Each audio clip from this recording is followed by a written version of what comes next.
Hello friends, আমি এখন তোমাদেরকে পাস্তা রান্না করে দেখাচ্ছি। তার জন্য আগে পাস্তাটাকে সেদ্ধ করে নেব। পাস্তা রান্না করার জন্য আর এগুলোকে ভেজে নেব। এখানে আলু, পেঁয়াজ, কাঁচা লঙ্কা। পাস্তা সেদ্ধ হয়ে গেল আমার। এখানে আমি আলু, পেঁয়াজ সব ভালোভাবে ভেজে নেব। লাল লাল করে ভাজা হয়ে গেলে ডিমটাও ভেজে নেব।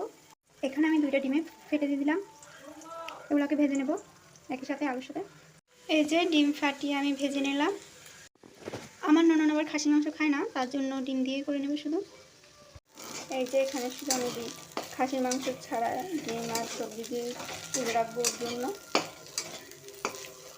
ও যেহেতু খাসির মাংসটা খায় না তার জন্য। আর এই যে এখানে খাসির মাংসের ঝোলটুকু দিয়ে দিলাম। ঝোলটুকু দিয়ে আমি ভালো করে নেড়ে নেব।